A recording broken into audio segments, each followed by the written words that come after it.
Call. Mahler? Yes. Yes. Shelley? Yes. Schott? Yes. Klein? Yes. Okay, I would ask for a motion to approve the meeting agenda. So moved. I'll second. Any discussion? Roll call, please. Schott? Yes. Mahler? Yes. Walling? Yes. Klein? Yes.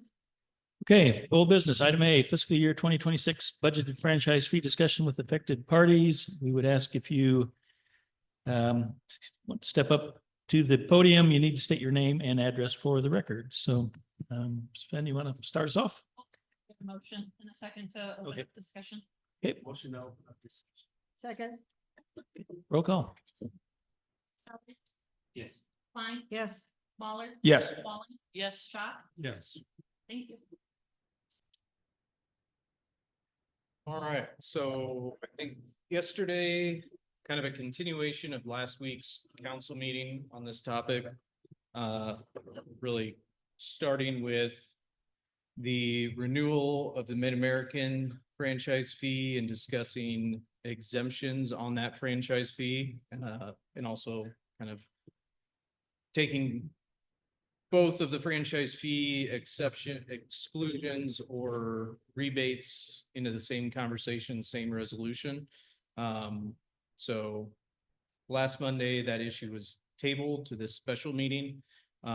So between myself and Liz and Susie, we put together this document of just kind of some background information and then kind of as it directly relates to our upcoming fiscal year 26 budget, kind of a snapshot of that and where we're sitting in regards to this conversation or what other options could be had. So this was sent out yesterday.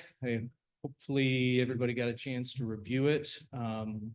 But we can kind of go through point by point if that's what we want to do, or just kind of, there has been a lot of review, we can discuss it, but we can just kind of go high level through, and if anybody has specific questions, you can ask away or have discussion on that. So kind of started out with just the franchise fee information in general, with kind of the reimbursement history for both the Foundry since 2006 and the hospital and those totals, and then kind of an average of calendar year 2003 and 2004 of the totals of the exemptions for both of those organizations.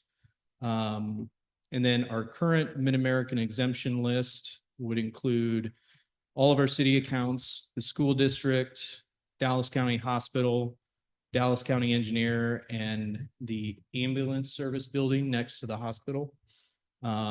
So those would be ones we'd also be looking at of whether or not to continue those exemptions. And then right under that is a screenshot from Tyler with Mid-American Energy, who came, was that February or January sometime? And had that discussion with city council around just the franchise fee renewal process. So we asked him for some additional information and what other communities do with exemptions. So we just took a screenshot of that, but they have 90 cities in their territory. Of those 90, 21 of those exempt school accounts. 5 out of the 90 do not exempt city accounts. Some others are local airports, which I would guess would be regional airport authorities, likely.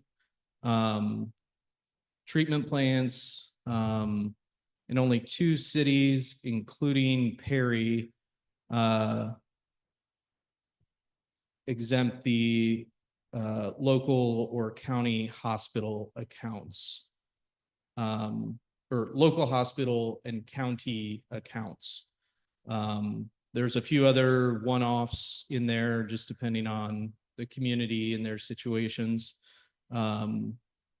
So that was just some data from Mid-American on the exemptions that they see come through. And one of the differences I think we discussed is that Mid-American can exempt franchise fees on individual bills that city council would designate. Whereas Alliant Energy does not do that on individual bills, and that's up to each community to figure it out on the back end, which is why we have always done the reimbursement process. So once a quarter, both the foundry and the hospital collect their electric bills over those 3 months, total franchise fees, and then submit that documentation with a bill to the city, and it's processed as a bill. And it's in the claims register that's approved on the consent agenda. So that's one of those that's just kind of the way it's been done historically. Again, like, it's difficult for administration to know when or how to do it exactly, or if, just because there's nothing documented around this. It was all verbal agreements. So that's kind of one of the issues that we'd like to solve for, is actually having a resolution policy, or maybe even a development agreement, really specifically laying out the public purpose for these disbursements out of the general fund. So that's kind of discussion around that portion. The next portion is really kind of a snapshot of where we're at currently proposed with the FY26 budget beginning July 1st. So Susie went through and just kind of did some highlights of like general fund departments and some key points in their budgets. Then also put together a spreadsheet for general fund departments with their total expenditures, and then their projected revenues within that department.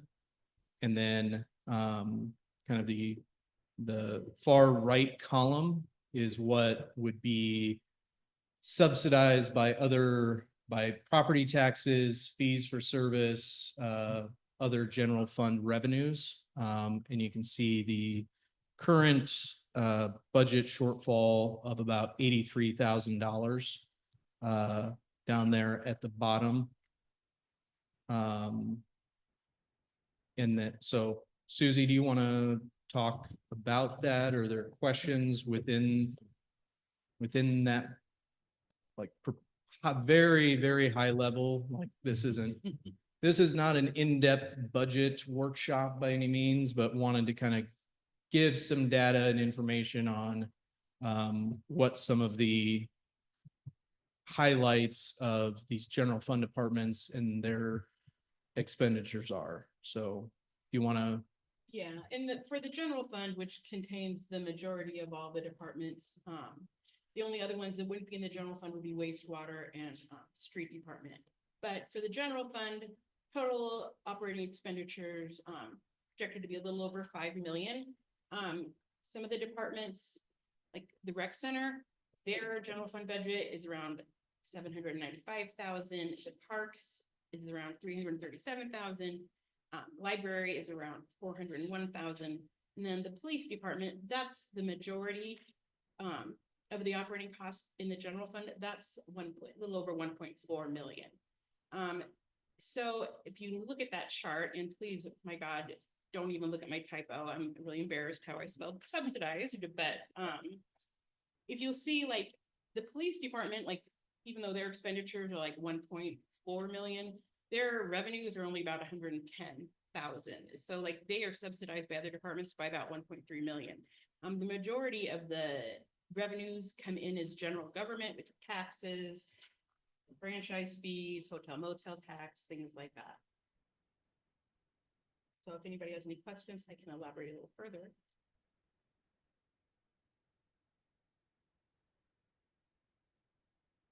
So these sections are really just kind of based on, providing a initial snapshot of what our budget is looking like this year. And the shortfall we're trying to solve for.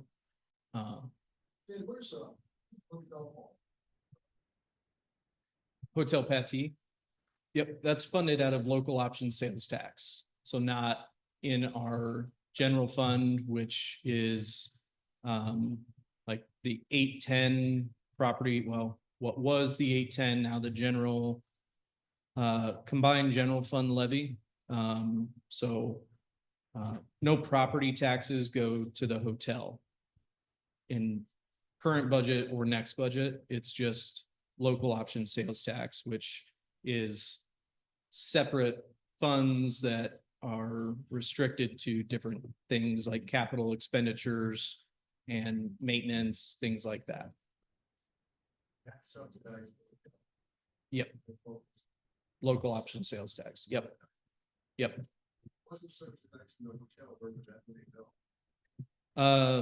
Other projects amongst the departments. So parks, public works, library. Not into the general fund, but specific projects within those departments. So, just example, like a plow truck or new mowers for the parks department. Books, computers, maintenance for the library. Trying to think, airport improvements. Yep, any capital expenditures are through local option sales tax or the debt service levy is part of our overall levy. So, yep. So that's kind of the current budget snapshot. The next number 3, Susie put together a brief summary of the effects to Perry, the city of Perry on, from the 2023 property tax legislation, which I don't know how much Susie wants to explain it, because we kind of talked about this a little bit last week, I think. But essentially, the new combined general fund levy compared to the old or the previous property tax system, the new system limits how many dollars we're able to collect based upon our valuation increase for that year.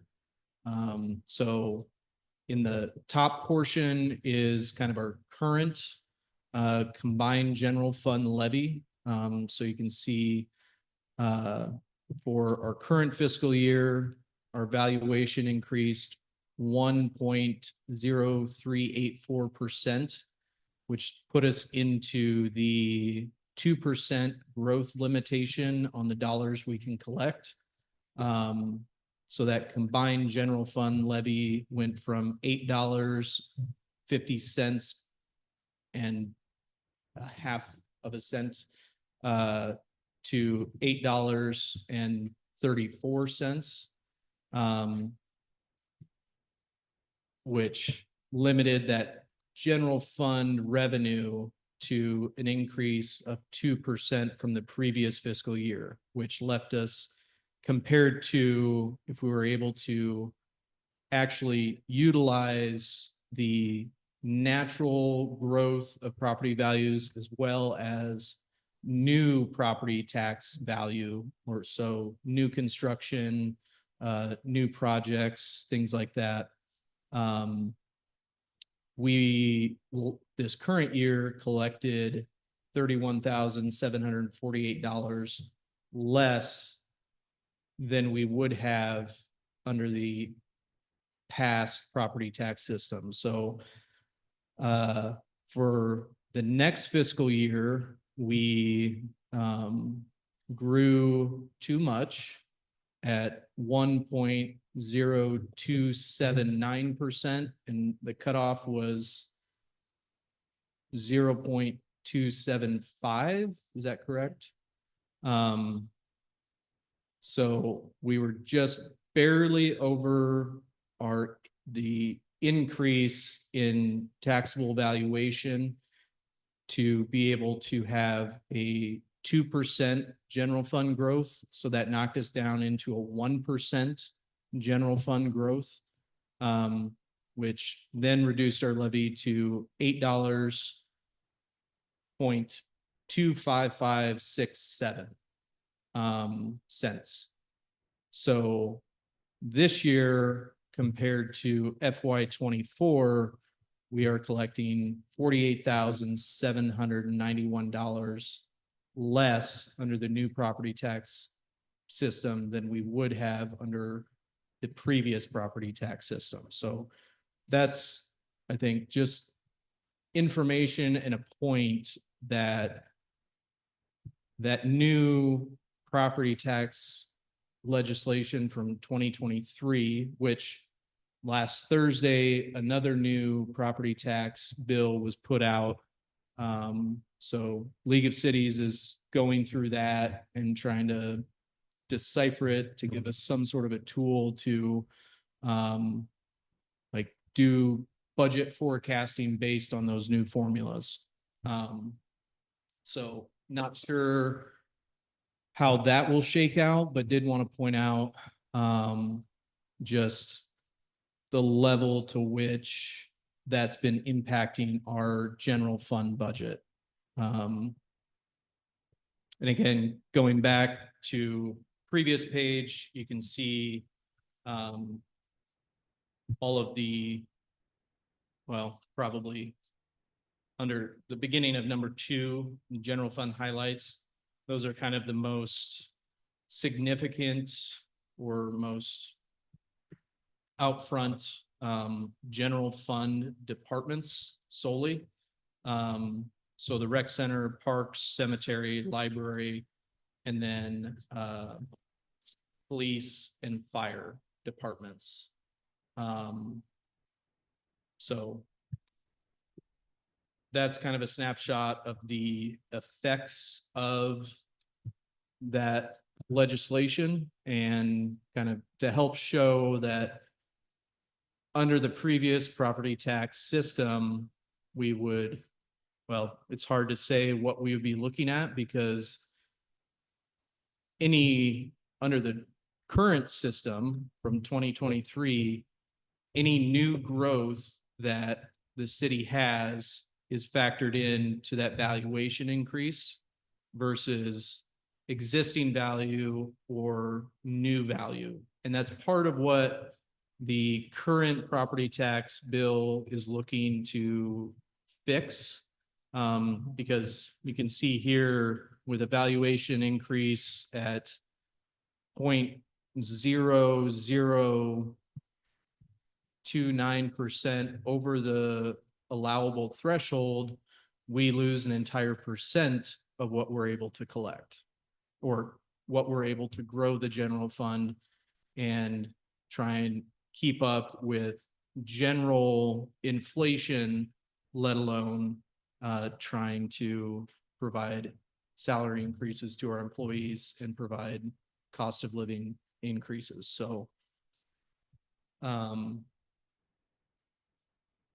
of with that $81,000 shortfall, you know, kind of in weighing the options of what to do with franchise fees, some options for increasing revenues and increasing the budget. We kind of outlined generally that like increasing residential garbage, $1 a month would be $30,000 in revenue. So to look at that solely, we'd probably be looking at about a $2.50-ish increase to get us close to that number, 250, 275, or $3 to get us in the black. Commercial garbage, a 10% increase would generate about $19,000. I think in the past, and I would probably have to look at Susie of when the last time this happened, but in the past, we have implemented a fuel surcharge of $1 per month on every garbage bill, which would generate about $33,000. Some other options as far as increasing revenues would be looking at building permit fees, our rental registration program and those fees, McCurry Community Building memberships. It's been a while since we've increased those. One thing I think that happened the last time we increased those, when we did increase the memberships, we lost a significant number of members, which actually ended up reducing those revenues. And it took 5 or 6 years to build back up to the same level of revenues. So that's one to be cautious with as far as, how we would approach that. Cemetery fees, I believe, Liz has been doing a bunch of research. That's one that will be forthcoming, that will be implemented. Street cuts, we increased those a couple of years ago. Fire service fees, we've talked about in the past, and I have been in the last couple of months trying to gather some more information from our local insurance companies on basic fire service fee coverage on homeowner insurance policies, and kind of what that range of coverage is. So once we get additional information, that's likely going to be a proposal as well, because honestly, it's just money that is in basically every insurance policy for homeowners that is there to support the fire department that we're just not capturing. So outside of that, looking at new fees as possibilities. And then as far as budget decreases, whether it's one or the other combination, and really looking at those other transfers out or payments to other organizations. We have 38,500 budgeted this year to per the ordinance to give to the Chamber of Commerce for tourism and marketing purposes, which even if we did keep those funds have strings attached to them in the per ordinance around being used for tourism and convention attraction, things like that. So another transfer out is our cable franchise fee, which we just passed through to Pegasus to keep the local cable access channel going, and have that as an option for the community. Kind of the last but not least is really just looking across the board at department budget cuts. And again, depending on, the combination of decisions, to get to $83,000, that would likely, most likely be a position. Just to make that much room up. But we'd also be looking at some operating expenses, probably things like travel, conferences, training, things like that, as well as part-time wages. And I think looking back, you can see for like the rec center, and the seasonal wages for maintaining the parks and cemetery kind of from May to September. That's about $60,000. Part-time wages for the library is about $71,000.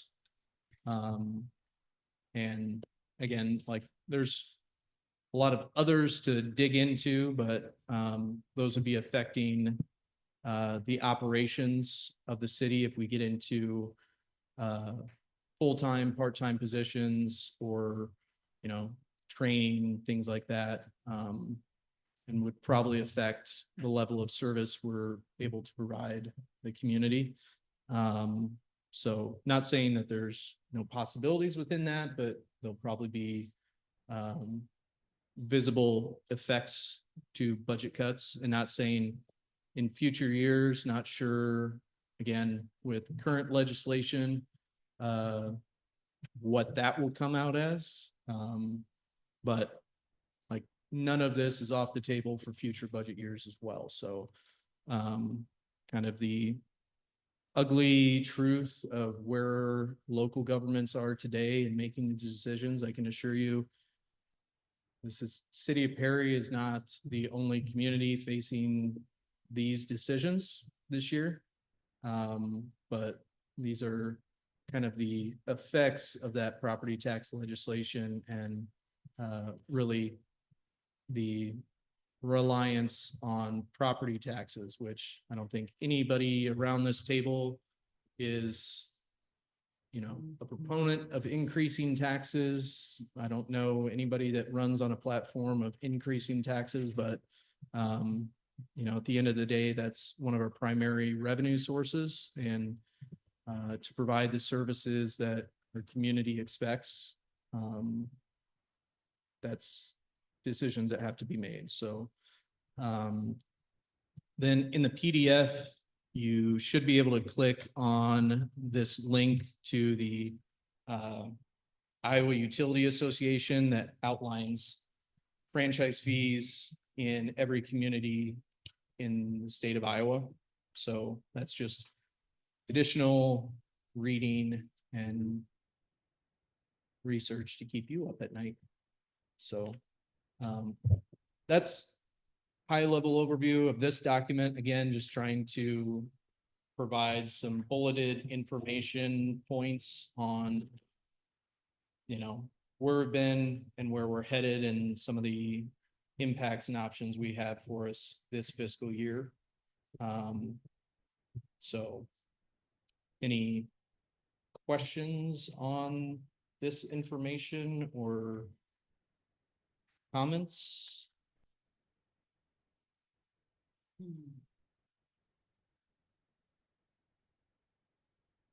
Okay. There being none, we'll open the floor up for public comment. Again, please come up, state your name and address for the record, and then we usually allow 4 minutes, but on this one, we'll go a little longer. So yes. So yes. So whoever wants to start.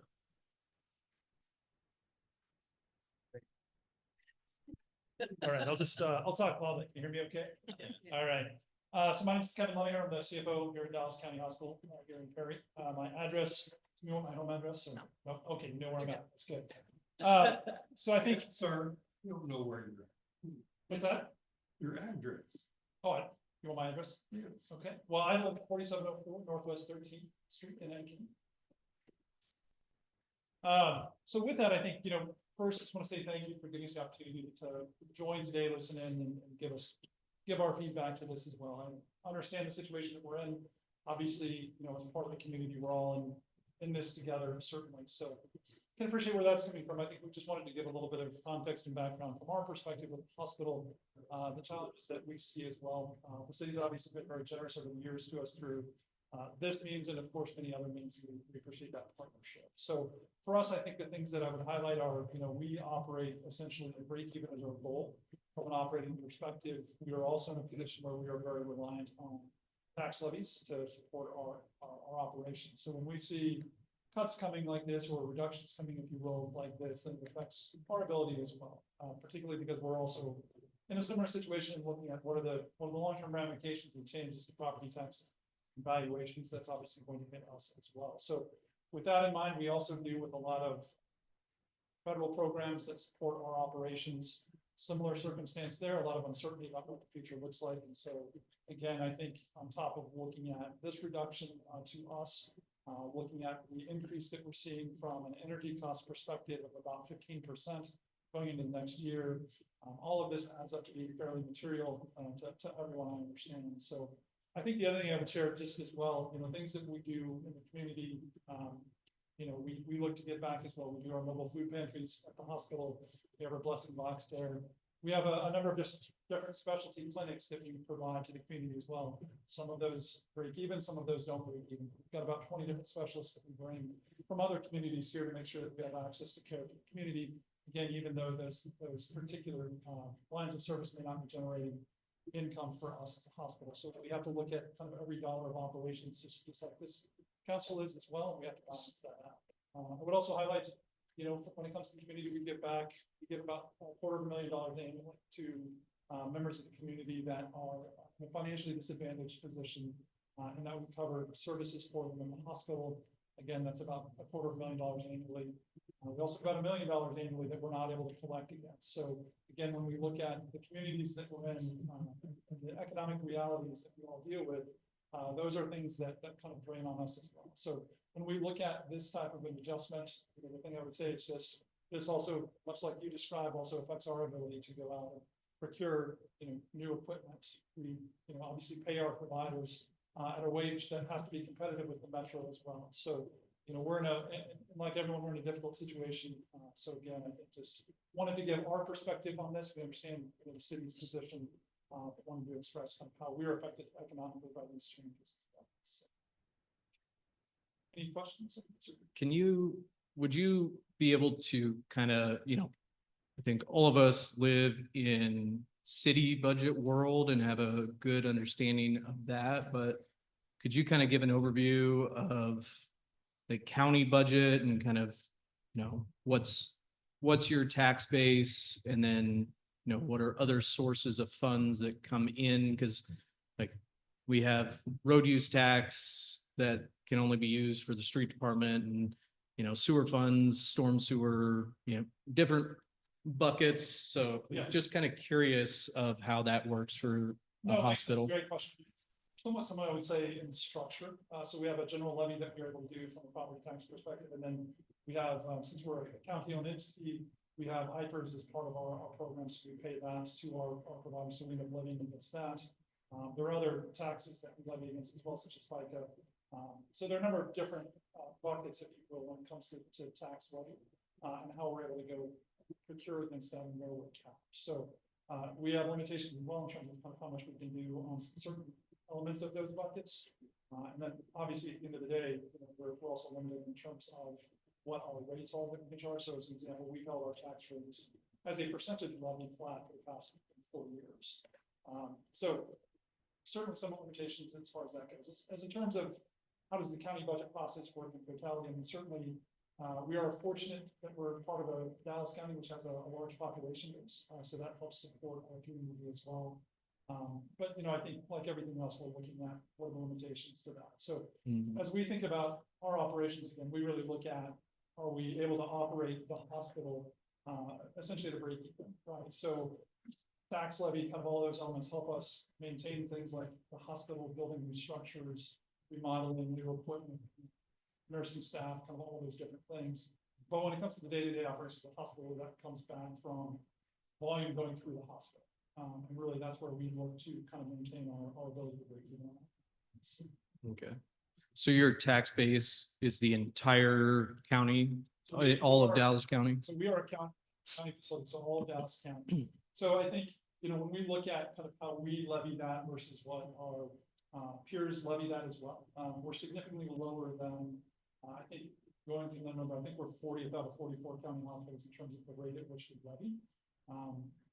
In part because, of course, we're more populous. So I think when you look at our surrounding 8 counties that are around us, we are by far the lowest on a per person tax levy basis. Do you have a projected levy rate for the FY 26? Going from memory, it's about 58 cents per $1,000 Okay. of taxable valuation, which is flat from the last 2 years. 58.4 more numbers. Yeah. Yeah, Uh, 58. and- okay. And then I probably should know this, but what's the total valuation of the county? Ooh, Let's see, well, total valuation is about Oh. 9.7 million. million or billion? 9.7. All of Iowa, I think, is about 220, 230 billion.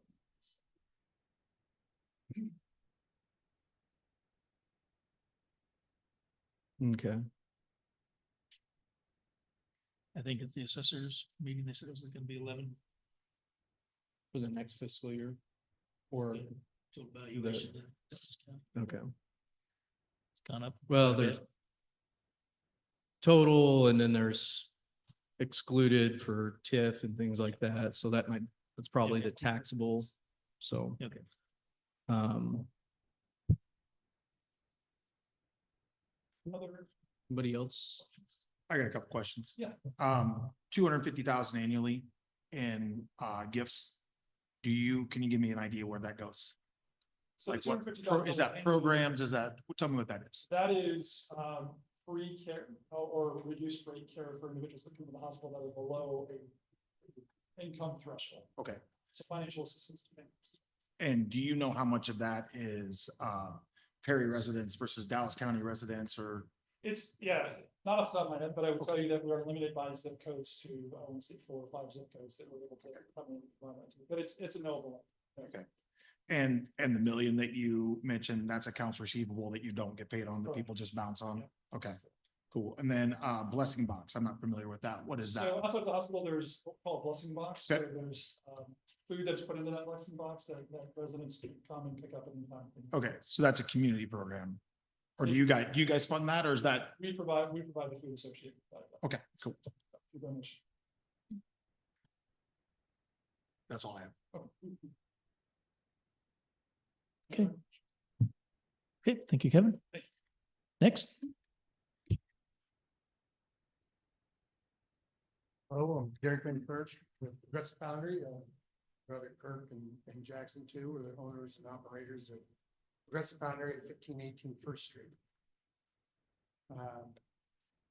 As you can see by Sven's figures, we're a huge tower user here in Perry.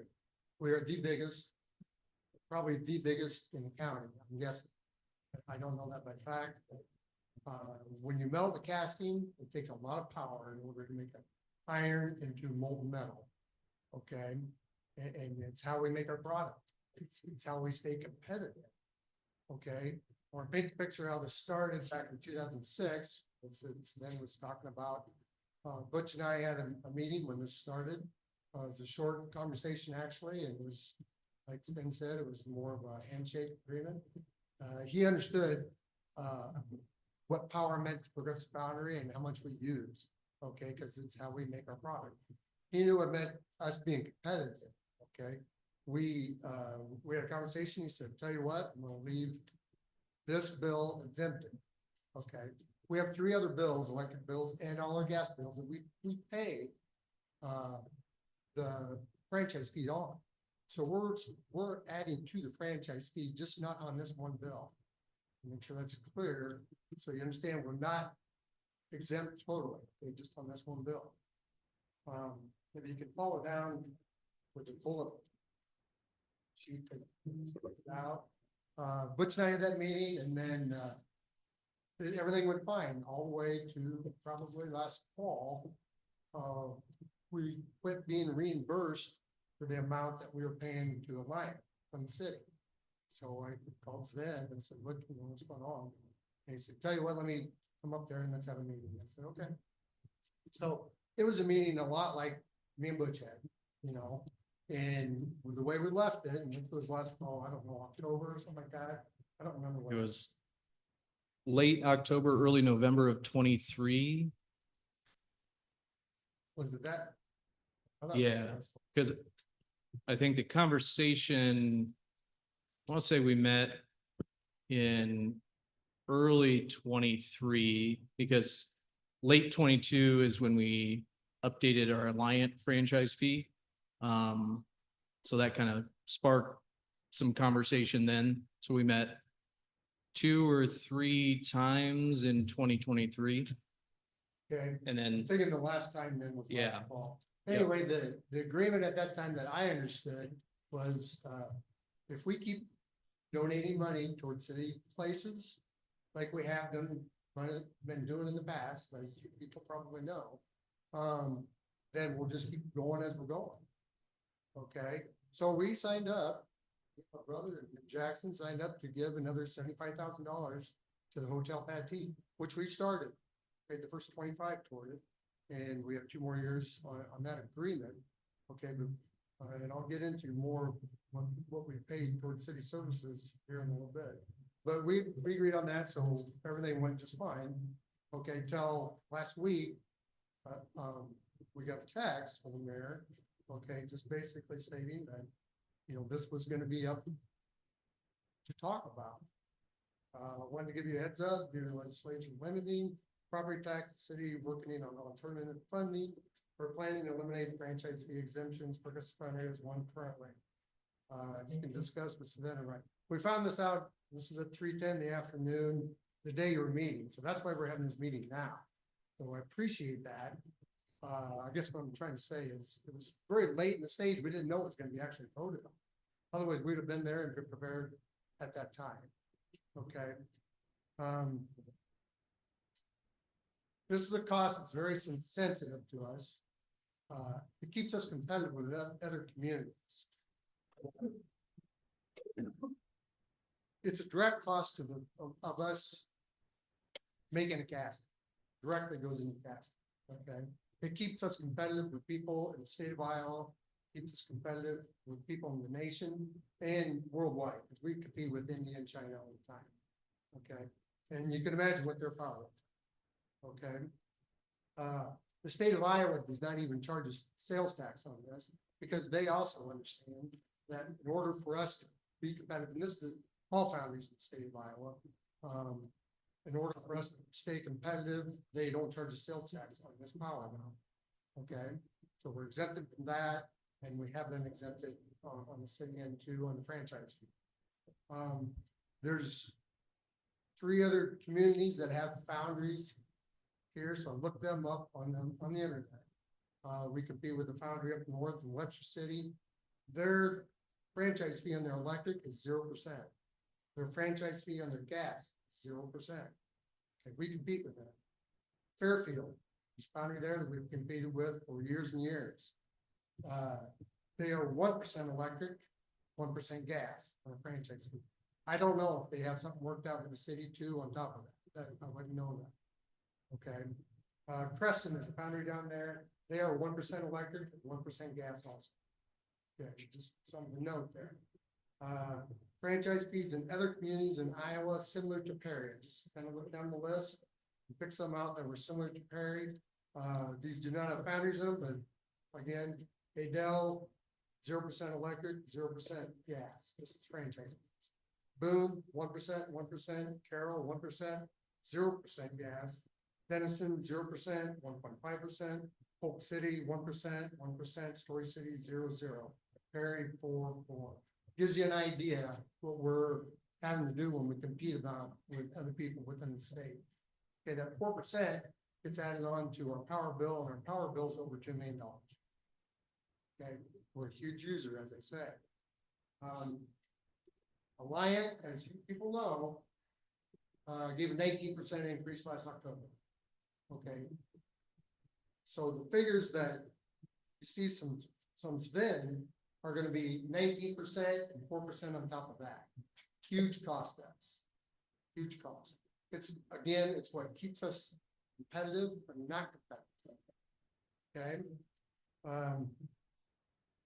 We pay approximately just short of $80,000 in property taxes to the county, and obviously that gets distributed out that way. This cost alone would be more than double that. Be $85,000 a year to us next year. That's with the increase Alliant that started in October and going 4% on top of that. So I want you to understand the magnitude that it affects us. We've always been a company that's tried to give back to the community. I think that's apparent around town. You look around. And a lot of those went back to things that are funded by the city.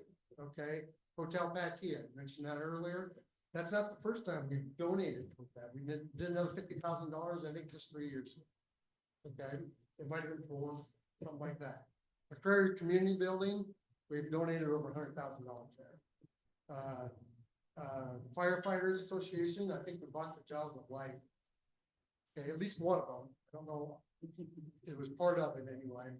The police, we always continually donate to them. I know we did some trauma kits to them lately, but it's usually on a yearly basis. Okay. And then the other stuff, town, DMAC building, obviously. Bike trail, fairly recently, we've donated substantially to that. Okay, that in land and in money. Okay, and not just from Progressive Foundry, but from us personally. Okay. The school.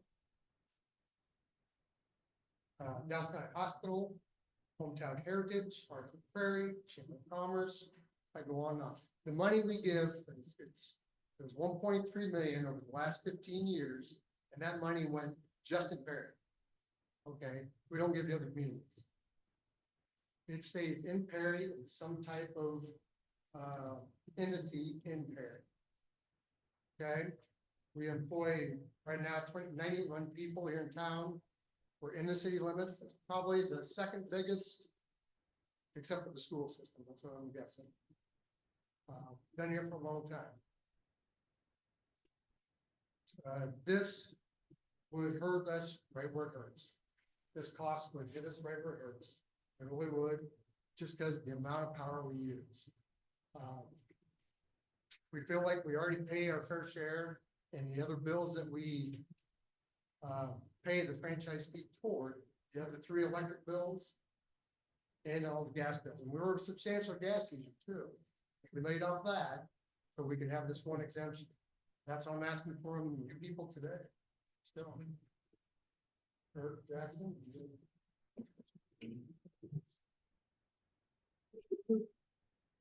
Good afternoon, City Council.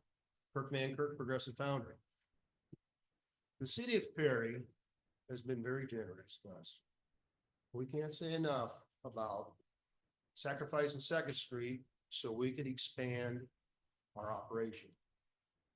What it did for both us and the city is there was more employment involved. It made us more efficient. I don't know if we can, Derek and I'll go to our graves thanking you guys for that. Because it basically saved us from thinking about moving outside of Perry. Because we didn't have an expansion. That's how the whole conversation started between Sven and I.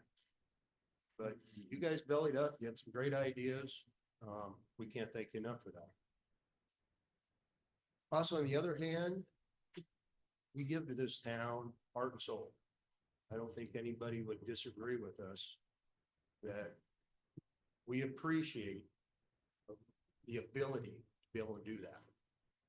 Our name's all over the city, and that's just because we're homeboys. We all graduated from Perry. Our heart and soul's in this town. And we've always had, I believe, a very good working relationship with the city of Perry. We've come to many of these meetings and we've always negotiated. And that's what we're here doing today. You know, that figure, that $617,000 that's spent at it. You know, you can look at that two different ways. When I first looked at it, I thought, that's astonishing. That's since 2006. I thought, wow, that's astonishing. That's a lot of money lost by the city of Perry if they would have put this franchise fee onto us back in 2006. On the flip side of that is, that tells you the magnitude of the type of electricity we use on an annual basis.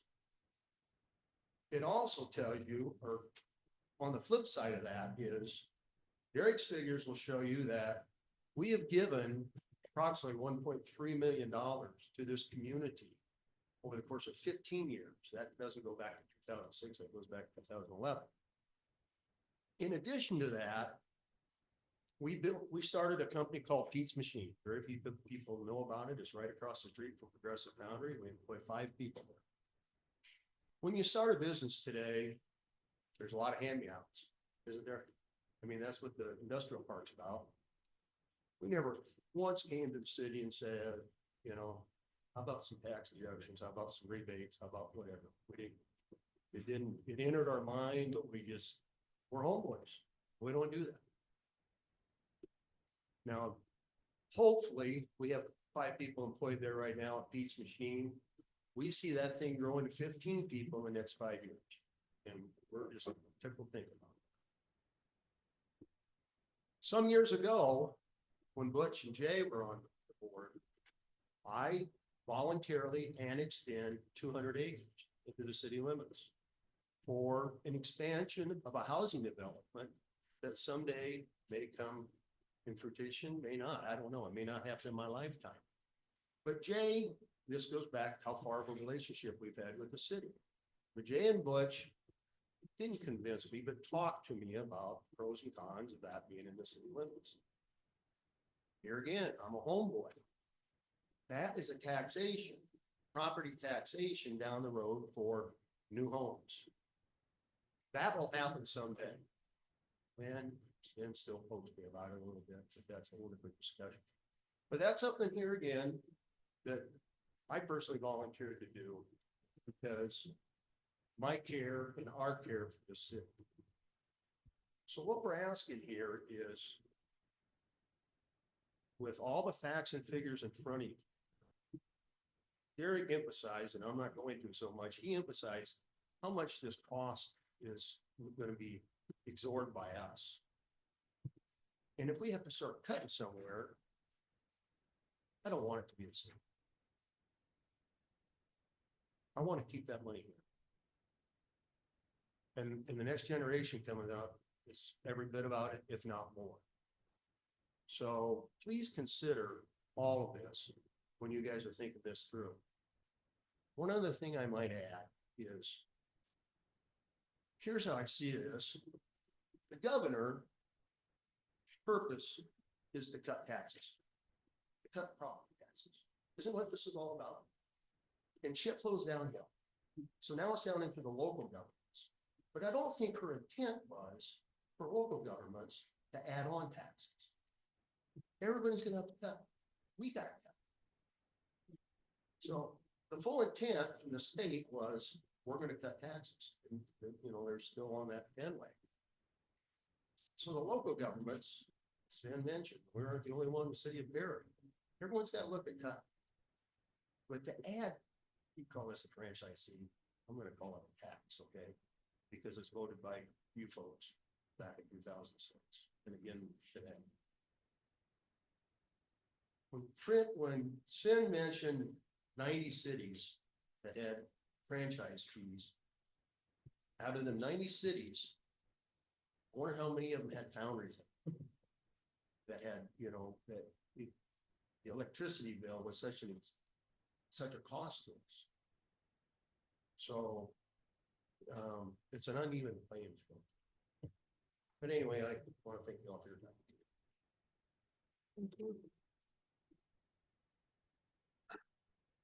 For the third act. My name is Jackson Van Kirk. I'm the VP of Sales at Progressive Foundry. I'm gonna give a little bit of a different perspective than these guys, just kind of the same ilk, but you know, back to Uncle Kirk's point, you know, about us wanting to, you know, see Perry prosper. You know, our workforce at Progressive Foundry, and we have 91 people, okay, is 80% live in Perry, maybe more. I know it's at least 70%, if not a lot more than that. Okay, those are people who live in Perry, and we actually emphasize that as a business, is hiring people who live in Perry. Okay, and that's not just our hourly workers, that's almost our entire management team as well.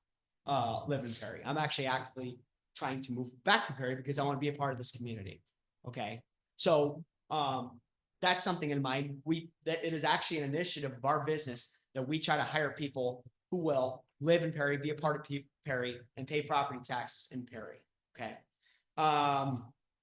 more of a national or our industry point of view. Okay, so we live in a state where we are not, and I'll let you correct me where I'm wrong here. We're not allowed to shop the grid for energy. So in other words, we cannot go to Mid-American or any other energy supplier and try to get a better rate on our electricity. We are required by law to use Alliant, and whatever Alliant charges us, Alliant charges us. Okay, and that's not just the Foundry thing, that's the entire state of Iowa.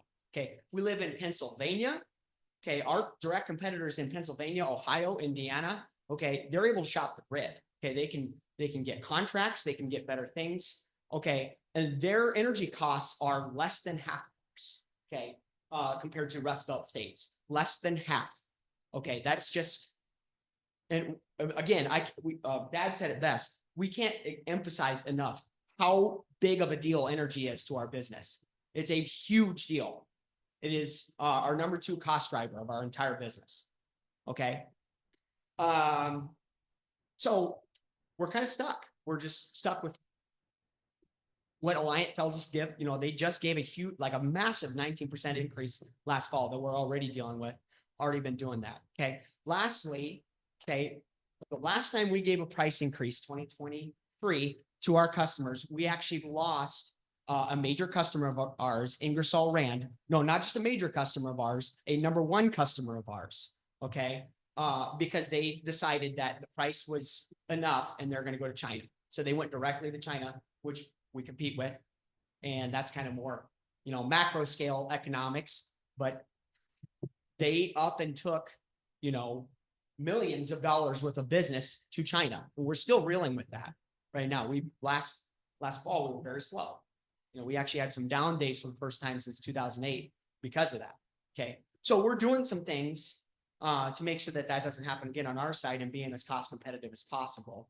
Okay. But doing this to Progressive Foundry and the hospital, I mean, it's no drop in the bucket for them either.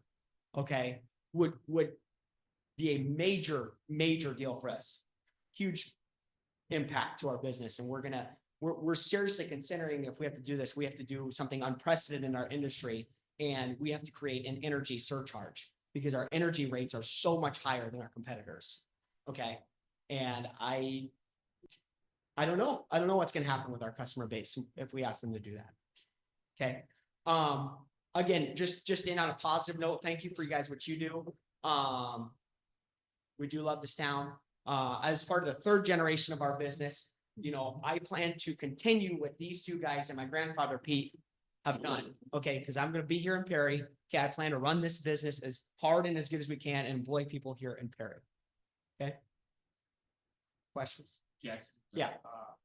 Other 3 cities that have the franchise fee, that 1% is that 1% per year, and those are your competitors, those are some of your competitors. Right. Yeah. So that's they have 1% franchise fee, you know, on every bill.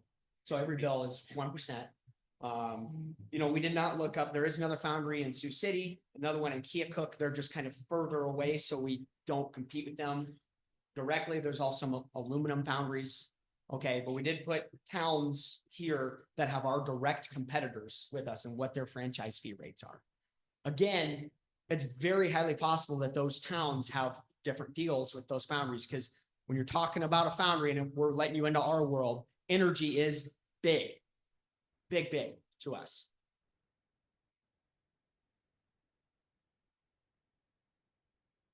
What and it's hard, I mean, seems like it's changing on a daily basis, but what's your guys' outlook on the new tariffs on like China and Canada and things like that? Is that positive for your business and reshoring and making your products more competitive with China? Is that a positive to you guys? But I will, I'll let you get up if you want to, but we actually had a customer tell us that even with a 25% tariff, in comparison to India, we're still 50% higher in price. So it's helpful, but it's not, the only thing that made things teeter, was when there was the shipping container crisis out of China, and that was, 2022, something like that. People couldn't get product at that time because none of the shipping lanes were open. And for an extended period of time. So then people started actually legitimately for the first time in my career, probably in your career, looking at reshoring product legitimately to United States foundries. But we're not cost competitive with China and India. The only reason that we do business is because there are certain companies who either are required by law to use the United States, I don't know what the mandate is, US I think- Steel, something like that. Yeah, Okay. any federal contracts require. Or, what we went on is quality and on-time delivery and good lead time. So we can beat offshore competitors with that, making stuff quickly and efficiently and with really high quality rates in compared to our competitors overseas. So. Who else has questions? I got some questions. These are just, okay, so, one of the things you guys talked about was the 1.3 million and all being in Perry. Is that, do you think that, I mean, so that's like basically $100,000 a year. Does that average out like that over a year? Was there one substantial contribution over another? Close. Okay, right, DMAC was 250,000. Sure. So that was a good share right then. right. We gave, I think, 50,000 to the Prairie Center at one point. That was a good plump. The school, we gave 350,000 and another plump. That was the football field area. And then, what's that? The bike trail, Yeah. when it was being built, we gave just short of 10 acres there. And then also money toward it. That was probably 3 or 4 years ago. What is it being built? Right. You know. So you talked about the hotel also. Is that a formal agreement or just a verbal agreement that you There's a have? verbal agreement. We're Okay. just people that Sure. we're having to shake hand, Okay. on a handshake, and we've been good about that so far. And I meant to say this at the beginning after Jack Knapp, so I think that I speak for everybody here and I won't, but I think everybody in this room knows how much you guys do for the community. I don't think there's any question behind that. When I brought this up, my intent was to get a more formal agreement about this, not to necessarily take it away. Yeah. But I think that doing things on the handshake is kind of an older practice and we need to get things in writing and the ability to maybe in the future talk about it again. You know what I'm saying? I don't disagree. Okay. Yeah. One more question, that energy surcharge that you were talking about, would that be something that you guys would, is that an industry standard or would that be something that, It's few and far between. Okay. So there Okay, are cool. just a couple of foundries in non-competitive states that implement energy surcharges, and I just hear it all the time from customers. Sure. But we're gonna have to, we're gonna be required to with the amount that energy is increasing if it continues this way to put an energy surcharge in. I don't believe there's any energy surcharges in the state of Iowa. But I Okay. know from that conference. and I appreciate you guys putting this piece of paper together. There's lots of good information on here. I would, however, say, just looking down the list of these cities, that most of these cities probably have a different tax base than us. And it is apples and oranges, so, This and, is and I don't know that for sure, yeah. Yep. And I'll say it again, I think that everybody in this room knows how much you guys do for this community and, we appreciate you thanking us for what we've done in the past for you guys too. So that's the only questions I had. Yeah. And just as far as other cities go, and not only just our metro managers group, but across the state. Franchise fees are one of those levers for cities to utilize when looking at decreased collections in property taxes. So I think, I want to say, I'm not sure, were you on the Iowa Utility Board website or the association website? Because I I know think it's association and just Google. the, Iowa yeah, Franchise fees. and the run whole associ, list, and that's what I yeah. got. I know the association website, was that from, I think, June of 24? This one said it was current. Yeah, Okay. the one that was in the packet is, let me get it pulled back up. Okay. I'm not used to not having two I screens. think Iowa Utility Board keeps theirs up to date to the month But- almost, so. I know Iowa Utility Association has it as of June, so that was probably what you were Okay. looking at. June of 24. June of 24. Yep. So, I know that's been a conversation, just my conversations with professionals in my realm.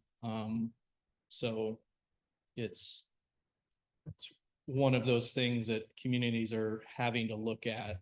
And I think even 2 years ago, when I did a poll of metro managers, some cities that did not have it at that time said it's gonna be something that we look at in the future. So just another thing, and I'm not sure.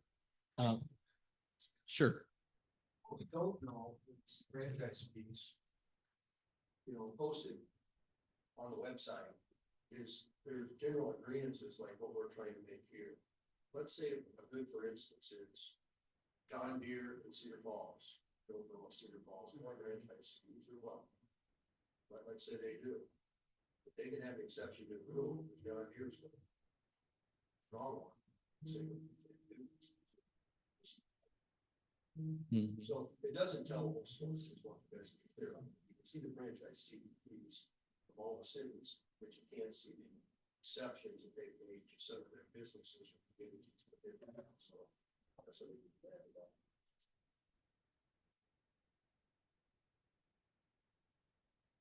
And then I believe Webster City is municipal electric. Pretty sure when I That I don't looked know. at before, but municipal utilities can't charge a franchise fee on their billings if it's a municipal utility. And I don't know. I am, if I'm digging into my sleep deprived memory from 2 years ago, I'm pretty sure Webster City was municipal electric. I'm not sure on gas, but Bottom line there is, we still have to compete with them. yep.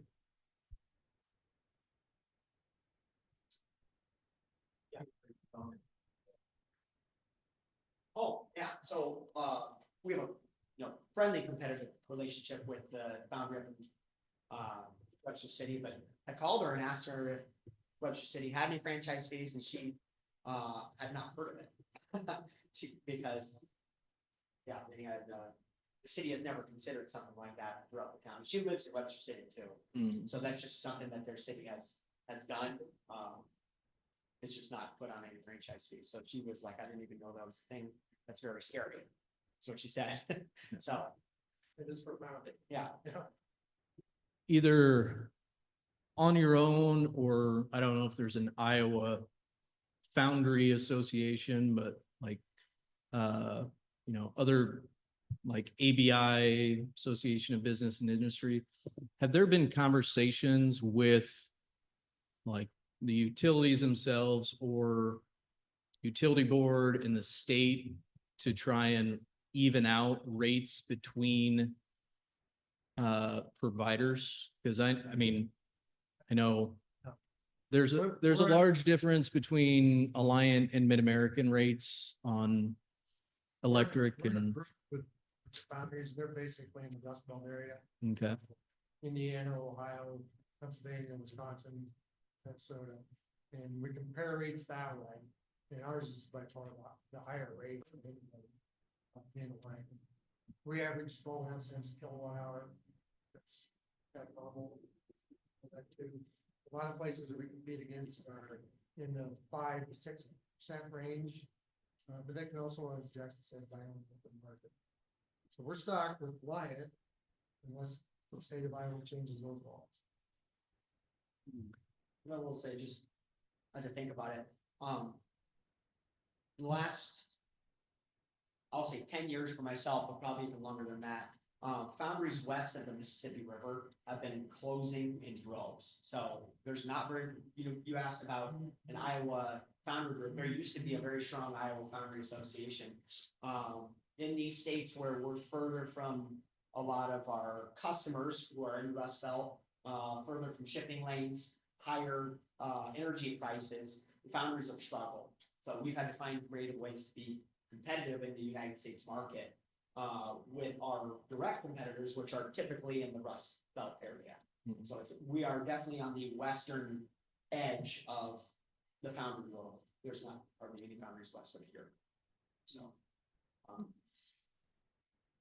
And I know we've had a lot of conversations and you've looked into solar. I know it's a whole different world when it comes to demand metering and especially the size of system it'd probably take to offset that. Amount of power we use, you need 6, at least probably 7 of those very big twin generations. So that'd be, well, hard to say, Produce like- megawatt, which is So- very big. 6 to 7 megawatts of power. Yeah, we're Okay. about 7 megawatts power. Okay. Have you had conversations with Alliant about customer hosted solar? We melt at night, so solar doesn't work. Well, so that's, I mean, it's a little different It with, goes back. I've So talked to you it's- about it some, and yeah. it's such a minimal amount of power that we would receive from it. Is there a benefit? Probably, but not to the magnitude that we use. yeah. So with their customer hosted solar program, it's actually, like, that's what we did with them out at the brownfield. So it's not connected to our metering. It's a separate land lease. But from the math I've done, the cost benefit of that customer hosted, sorry, I'm putting my hand in your face, of the customer hosted solar compared to our cost benefit and savings outlook on like our power purchase agreements and on-site solar are pretty similar. So I would say that might be a good opportunity to, and it's a newer program. It's something we'll definitely. look at in yeah. the future. And is Mason, Found a nation that does this? No. Is- There's one that I didn't even know in the whole nation. yeah, that produces their own power. yep. And Doesn't that's, amount of power. and that's kind of the nice thing since with issues around like we ran into this with the wastewater treatment plant being on demand meter charge. Yeah. With the lower cost per kilowatt, there's in the Demand's about 60%.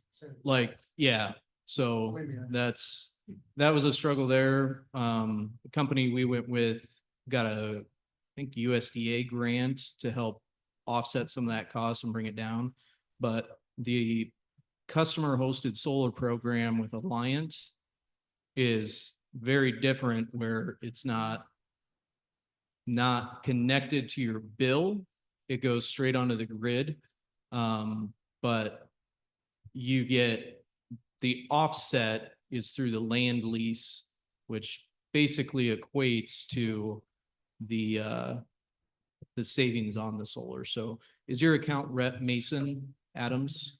I would chat with him. That's where we started. And so that's where they did 1 megawatt, and it just has to be on property that the customer owns. So that could be anywhere that you would own property that would be able to offset through that. So, well, that'd make a nice front yard for for Jackson. Just a thought. It's worked out very well for us, but that could be an opportunity, but kind of off track from the conversation as a whole. Sorry. Any other questions? We've taken a lot more than. a few minutes. Sure. Sorry about that. Say, get away. Again, And- closing, man, just to reiterate, it would be just this one bill. We're still paying franchise fees. Other electric bills and other, gas bills, which we use as substantial. amount of bill. So that's what we're asking for is we continue what we're doing on this one bill going forward because of what it affects us. Appreciate for your time. I have just one more question. Yeah. You have 3 bills? I know the factory has a bill and It does, the yeah, office has a bill. different services as we grew. And some bills we got still, and we, as Kurt mentioned, the pizza machine is on another bill, so. Tobacco. Yeah, we did. Okay. Yeah, Sorry about that. that's all right. No, good question. Those are collected and not reimbursed through Alliant. Thank you. Very good, thank you. Okay. Anyone else like to come up and talk? Okay, I'd like to thank everyone that made public comment. Ask the council to discuss the matter and decide if they want to make a vote towards a resolution of some sort. I guess I'll start. I think the big picture here today is that we have some budget shortfalls in our city. We know that. And as a council, we have to be creative finding solutions for that. However, I don't think that this franchise fee for the hospital and the Progressive Foundry is it. Again, those are a good employer and a great service that we have. And I think that probably we need to find other creative ways to fill that gap. That's where I'm at. However, I do think that we probably should formalize those agreements. So that's where I'm at. I agree. You as well. I mean, I understand our budget shortfalls. And we need to bridge that gap somehow. But I think putting it on these 2 vital services is not necessarily the way to go. They're very good community supporters. Both of them. I agree. I agree, and, Mr. Van Kirk. Which one? The younger, because you guys are gonna be down. Good looking, for right? it. Big brother. It's gonna come a day. It's gonna come a day. Yeah, and I think this is where we need to have something formally in writing. When that day comes, let's reevaluate this. But for right now, I agree with everybody. That was the decision, but you're right, we need to have some type of sunset. I agree with that 100%. And I don't think it should be 19 years until we talk about it again. Probably we need to discuss this more often than. So Chris, could you put a copy of the resolution that Liz had in the package up on the screen for us? I just want to be clear, we are still in the discussion portion. Yes, yeah, but I just wanted to show, Yeah, yeah. Okay. Yep. yes, We haven't moved anywhere yet. I don't know how to say all but that. we were talking about formalizing and the resolution has wording in it. So exemptions, so you add in whoever, so that formalizes it in the resolution. So that was the whole intent of this meeting and of putting a resolution together is just so that we know what it is. So further discussion, please. Couple of comments. I think it was around 2014, so from 2006 till about 2014, the public schools also did the quarterly reimbursement process and then they stopped. So for about 10, coming on 11 years, they've been paying franchise fees on electric. So that's one thing. And kind of when it comes to other government agencies and other local governments, so like the school, hospital, and then Dallas County secondary road shed and the ambulance service. You know, those all have their own taxing authority and spending authority for their services. And like hospital and Dallas County facilities have a 9.7-ish billion tax base. Our taxable value is like, I think 195 million right now for the budget we're looking at. So that's, I think that's part of consideration. And then I looked up the school district. What did I tell you? It was Down at home, but- 700 and something, close to 800 million in tax base. So really, when we're looking at those general fund revenues, the Perry taxpayers are paying the whole cost of those services that support these other government entities that don't pay property taxes. So that's really some of the only general fund revenue that we would receive for those from those entities to support the public services. And you know, that goes beyond the essentials of you know, fire and police protection for those other organizations. It goes into what honestly I consider other essential services of the library, parks, recreation, cemetery, and things like that, that really provide the quality of life aspect to the community, which hopefully in turn helps those organizations hire and retain good talent. So I forget how many years ago, but might have been the wrestling / multi-purpose room edition. Historically, we had forgiven the building permit fees on school projects. But I think it was that project or around that time, we kind of ended that practice in the thought process of, you know, again, a building permit fee is general fund revenue that supports, you know, building inspection, plan review, and everything else around that. And really kind of looking at the equity of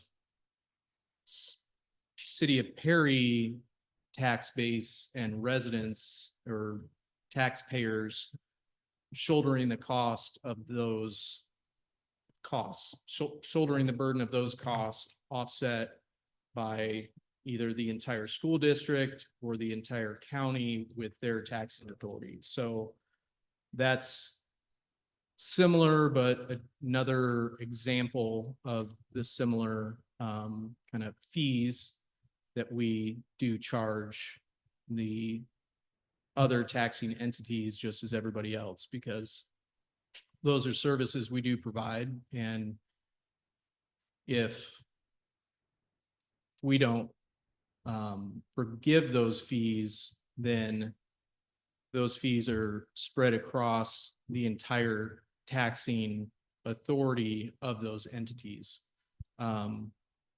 So kind of to put that in perspective a little bit, for every penny on our levy, it generates a little bit less than $2,000. So that's you know, our levy, which is depressing, our levy reduced about 25 cents, which equated to about $48,000.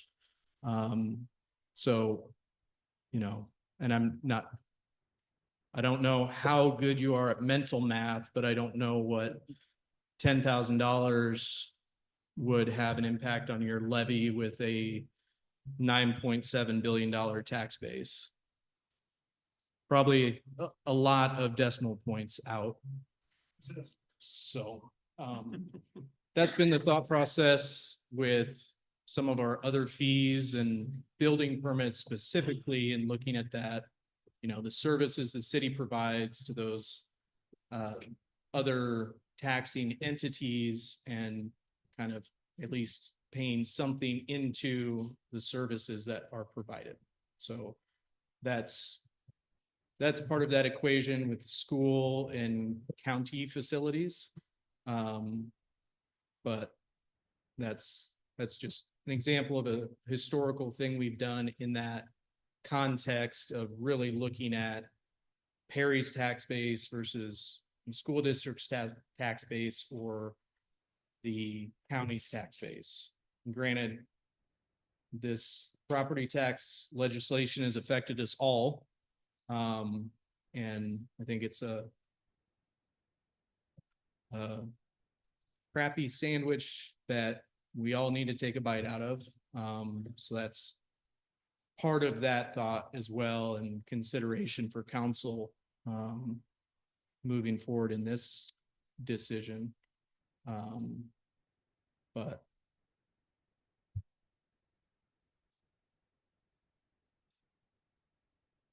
I don't know if there's thoughts or comments or questions on that, but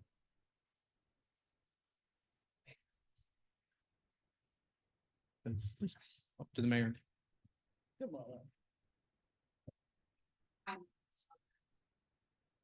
So based on. Use the microphone, please. Sorry, based on your decision today, and I know you guys have talked about how we're gonna have to find really unique ways to cut the budget. Just so you realize, 78% of my overall budget is wages. So if we cut anywhere, we're gonna cut labor. So I just want you to be aware of that.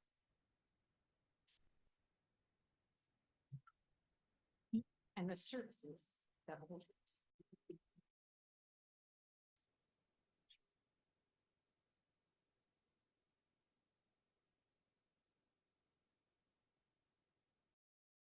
I would guess one of the first places we would look would be part-time wages.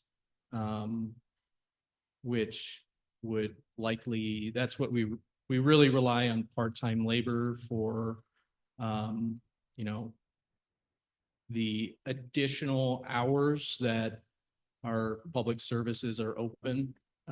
So especially library and rec center relies pretty heavily on part-time wages. So that would, I know, be really looking at the hours of the library for nights and weekend hours and being open. Rec center is a difficult one because people pay for memberships, but at the end of the day, you know, is that increasing membership fees or reducing some of the hours that the entire facility is open, or just the pool is open, things like that. Like moving forward, those would be the conversations that we'd be having with departments. And I know police department has part-time wages and overtime wages, so that would be another place to look at, and how that scheduling would work out.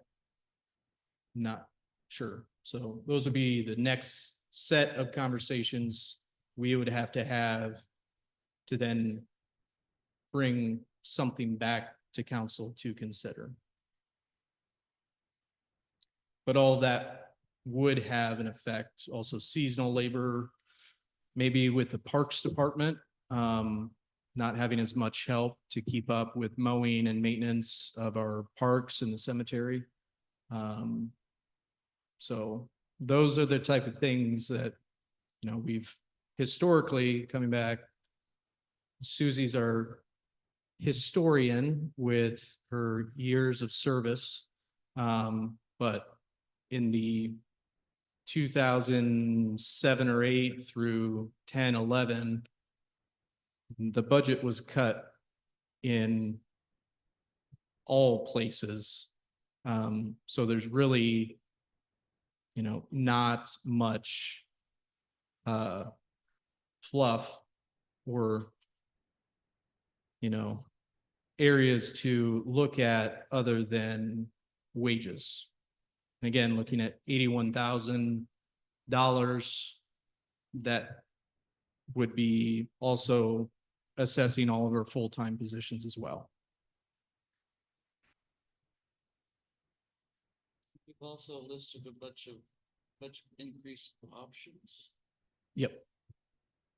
So it could That needs to be, Part of the discussion. yeah, and it can be a combination of both, or all fee increases to just keep the status quo. I know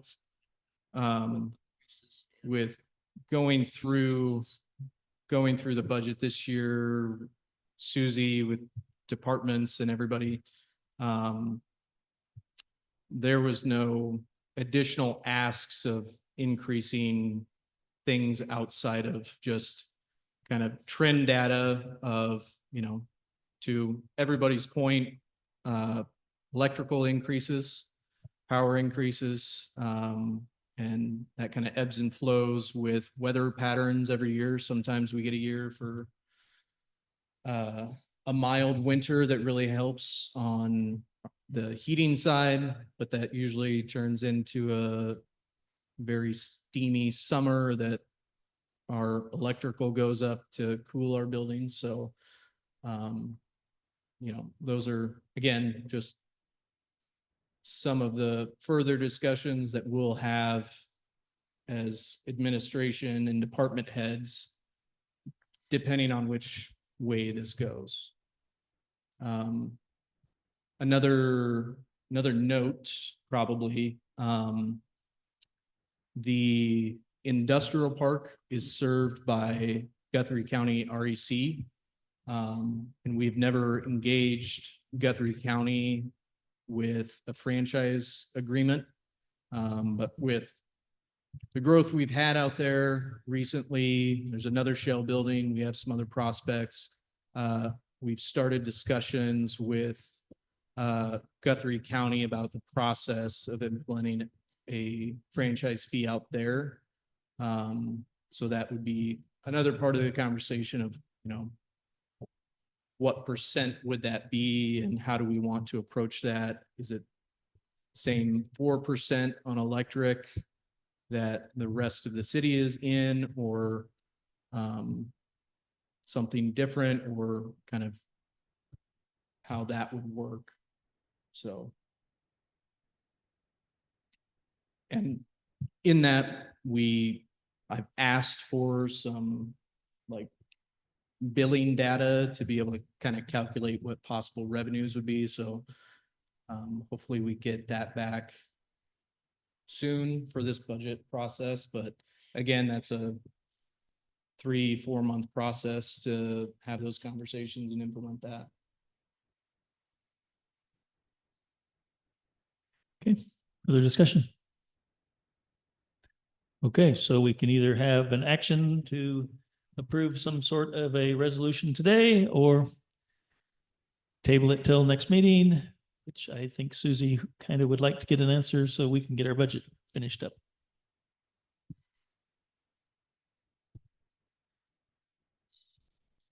So you're wanting a motion to, You could do a motion to open up discussion on the draft resolution. And then once we're into that discussion, you guys can, I believe, direct me as to what you want me to put exactly on said resolution. Then amend a motion to however you guys want to do that. It's probably be 2 or 3 steps. Right, Dewey? It's fine, but somebody is ready for the language that they want to plug into that resolution. Motion direct. Otherwise, you'd make a motion to have for discussion on the resolution. Yeah, Yeah. that's what I said. And then he Okay. said otherwise, if somebody's ready for the straight. Okay. I'll do that. I'll do that. I'll make a motion to open up discussion about this resolution. I'll second. Okay, any discussion on that? Okay, roll call. Okay. Discussion. Just reading through this resolution here again, real quick. It's very generic, so it can be. It is very generic. It can adjust it however, I just kept it to the basics. It would be adding progressive boundary for their industrial electric. Is that what you're looking for? That's a good term for it. I Would it be adding or think continuing? I would, Continuing. Right. I might defer to Dewey on if it would be in this resolution or, because this is also for Mid-American. So we're just, But which you we can could specify- separate it. but you can specify- You can but- specify industrial electricity, can't you? You Yeah, could, so like the top line says all city of Perry accounts, natural gas and electric franchise fees. So then the next bullet point, for instance, could be progressive foundry, electric franchise fee on industrial Electricity. industrial electricity. And we Or could actually manufacturing probably get a is something. Yeah, Or account. I have. And- and I would maybe ask Dewey if that should be in the resolution or a separate policy and agreement with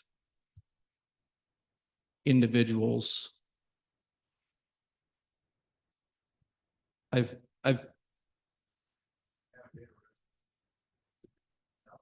yeah. And yeah, I think the kind of one of the points though is that this resolution is mostly to provide to Mid-American so that they can exempt on the bill. But any Alliant Energy discussions would be a reimbursement process. So, oh, you do? Yes. Okay. Be it resolved that the city council of the city of Perry hereby authorize the city clerk and or finance officer to provide such resolution to utility companies for exemption or to provide for the exempted entities with a quarterly refund for fees accrued if a direct exemption is not applicable from such utility, which is essentially what we're doing today. It's just, and it would still be part of the claims listing and everybody'd still be able to see the dollar figures of that as well. And I reference both chapters, chapter 110 and chapter 111, so it's referencing both natural gas and electric. And I That's think, that's the only thing that The only thing that I see on this, and Jeremy, if I talk about, is that we do want to have an opportunity to review this periodically. Yeah. So that if we get really tight on the budget, we may want to collect some if we can make it work. I could Actually, add another line that says, be it further resolved that the city council has the authority to review such agreement at, On an any annual- designated period of time or at, or at will or something along those lines. not that we. I would want to say, have I would to- say annually, just because any time that's a little bit quick, right? Okay.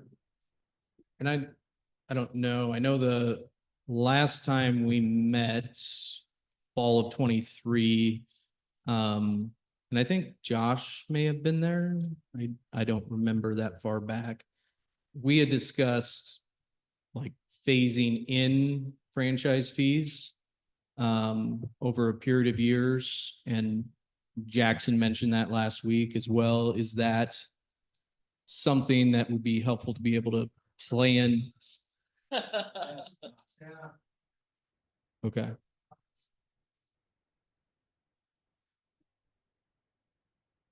I don't remember.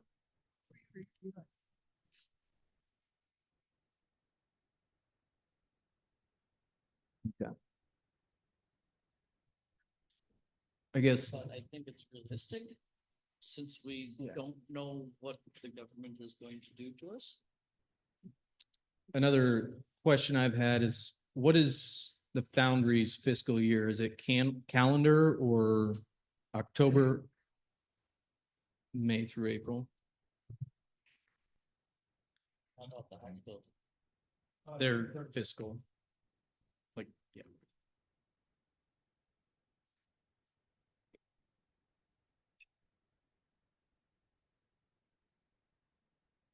I will just put, be it further resolved that the city council of the city of Perry, Iowa will review such exempted entities on an annual annual base or fiscal year basis. What I'm hearing? I think. Okay. And then the hospital, are you guys billed on the gas side only through Mid-American, or do you have Symmetry Constellation? That's another Constellation. Symmetry. Okay. And between Mid-America, and Liz is gonna help me decipher between two answers we got. It's our understanding, so Constellation and Symmetry are third-party gas suppliers, like more kind of wholesale for large customers. So we have that at the rec center. Are there others? Wastewater? There's a total of 8 accounts that are on the Symmetry bill. But as all of this has come up, I have been in review of the Symmetry bill with the salesperson. He is looking into some of it because the Symmetry portion was part of iJump, which was from the early 2000s, and we were on a super old contract with them. So yeah, so he's kind of reviewing some of that to see if we can't get updated, get some better prices for the city from our standpoint. But yeah, so several, it's really interesting though, because the rec center also has 2 meters. It's my understanding 1 meters for the building and 1 meters for the swimming pool. Yeah. Is what I have historically been told. But so it's the Symmetry bill is so old, it still shows 908 Willis Avenue as City Hall. So that brings. And so talking about the franchise fee on those third-party agreements, Mid-American stated that the franchise fee on those bills only applies to, it doesn't apply to the therms that are sold, only the transportation fee. So that 4% would only be on the transportation fee of those third-party bills, which They call it a pass through. yeah, Because like pass-through transportation fee, and that's the only portion, but it's like 10%-ish of the bill Of the of total. the therms. So looking at, we got 2, I think, years of school gas bills from Mid-American and Symmetry.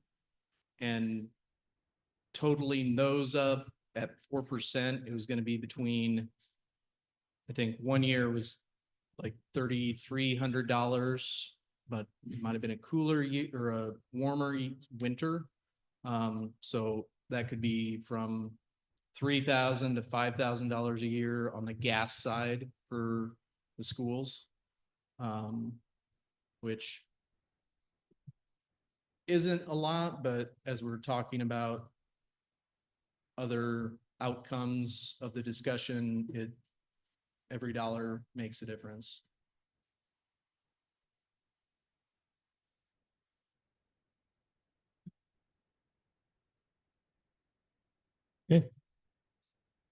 Anything else on the resolution or a motion or a discussion Do or? we need to close out the discussion and then propose the resolution? Is that, Hold on, I got too many windows, I'm sorry. me too.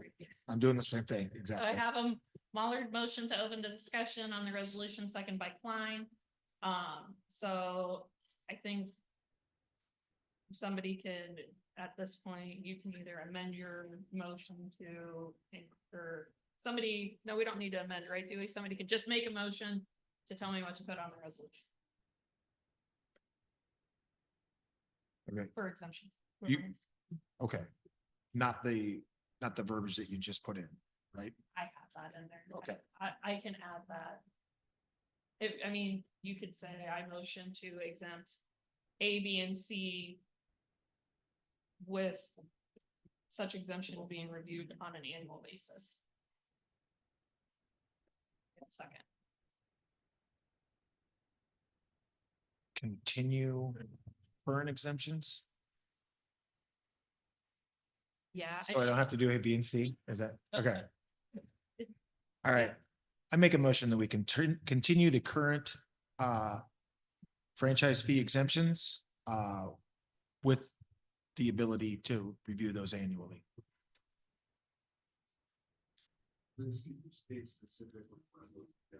Yeah. So basically, your motion is to continue current franchise exemptions for the hospital. And the Foundry on their manufacturing utility bill. For the hospital, that both the gas and. No, yes, it would be, because you guys are exempt on that. Now, not to throw another piece into the puzzle. The hospital, before I started, it was just the hospital, because the clinic was, I think, or University of Iowa Health, yeah. So now, since I have started, they do send me a bill for the hospital and the clinic. So when they send me their copies, there's 2 franchise reimbursements that I'm doing. But the clinic is now part of the hospital, is what my understanding is. So it falls under the umbrella, so we wouldn't have to make a special exemption for that. Is that, do we?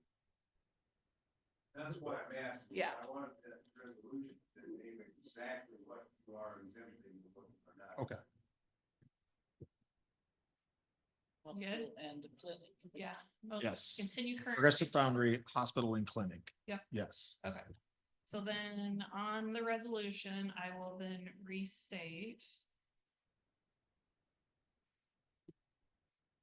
Like I said, for the Progressive Foundry, electric franchise fee dash manufacturing electric invoice. And then for the hospital, I will put natural gas and electric franchise fees for both hospital and clinic.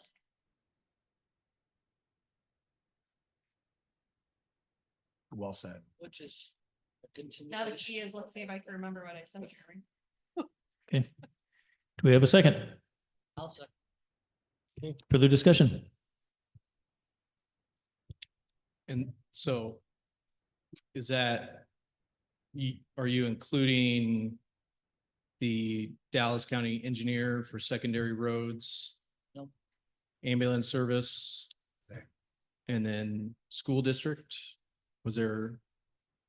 Because they are exempt on gas currently, but like based on their billings, it's not a lot.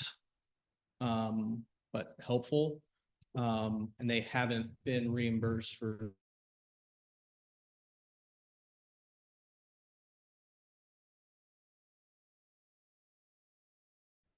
That would be In the in- community schools. included in this resolution. If you want to exempt them, I'd rather it be in the resolution. Okay. Get it to, Okay. if you want to. But only for the gas. Which is what they're. Again, you could, So- you guys have the authority, because I put both natural gas and electric, so like, for instance, for the Foundry, I'm just putting the exemption is only solely on the electric franchise fee for that manufacturing meter. And if you guys are okay with it, since I have the meter number from the bills that Tracy sends, I'll probably just put the meter number in there, so there's no. No And question. same thing for the hospital, I have. Cause when I do the exemptions, they send me copies of their bills, so and then they highlight the franchise portion, so. And if both gas and electric are exempted for the school, that would be an additional expense that would up our Let's, gap. let's do the gas only, so that we're not changing that equation. Okay, we need an amended motion to And do then- that. I'm waiting for Liz to look at me and Wait tell for her me. to finish, yep. So then, Yeah. from a policy perspective, if the school is only exempted for gas and not electric as another taxing entity, should that also reflect to the other taxing entities we're exempting?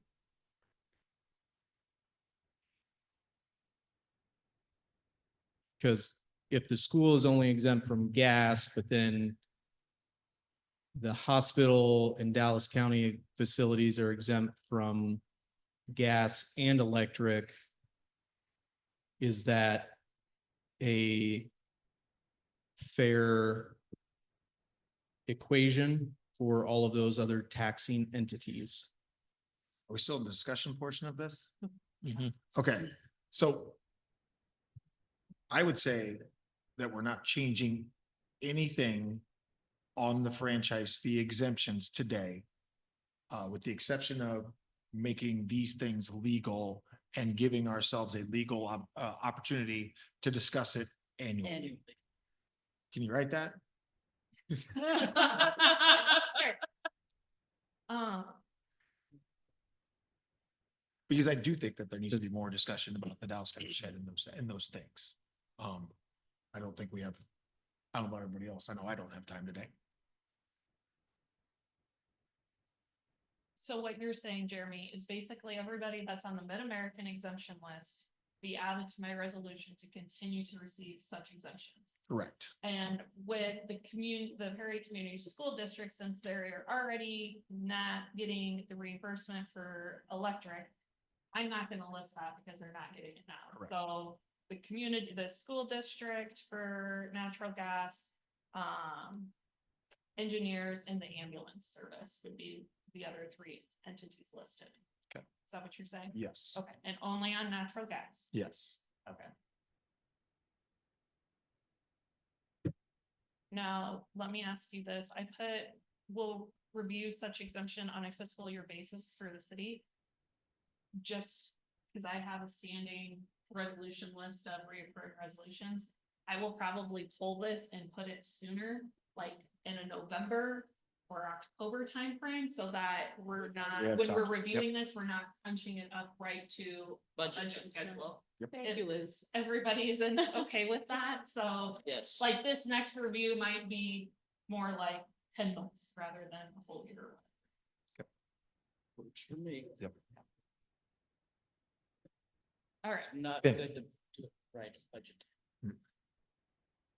So is our motion okay the way it is stated, or do we need to amend the? Councilmember Mueller, trust me, I will make it a motion, because he said to continue current franchise exemptions is what he originally right. said, so. It's just formalizing. Yeah. And I might even get as detailed as and basically what I just said that I have on the resolution of, all of the entities. Should it state exemptions and reimbursements? And or It can, it can, because Just- I'll rechange the type that had. just because there's a difference between Mid-American and Alliant? Right, but that's within the resolution, so I think Okay. I'm within the realm of the law. for that. It's an exemption from the fees. It's an an overall Whether it's- exemption from the fee, rather if you're getting it on the front side or if you're getting it back as a refund, if you're getting exempt for. Okay, further discussion? Roll call, please. Mueller, Yes. Walling, Yes. Shelley, Yes. Schott, Yes. Klein. Yes. Okay. There being no further business on the, Sorry, Okay. I'll just, probably, well, today's Wednesday. We have a leadership team meeting tomorrow, so we'll have discussion during that. As far as options for the $83,000 gap, kind of maybe a variety of options of fee increases and budget reductions. And then we'll look at having a budget work session probably next week. Yes, so we have, You have a regular council meeting on the 17th. correct, yep. So I think, Don't forget about that on Monday. yeah. Do we need to text you, Jeremy? Okay. So. My Irish can wait. All right. So probably given the depth of those conversations and impacts, probably plan for a longer budget workshop to kind of get into those details. So we'll put together some options and present those to council for some guidance. okay. With that, we'll adjourn.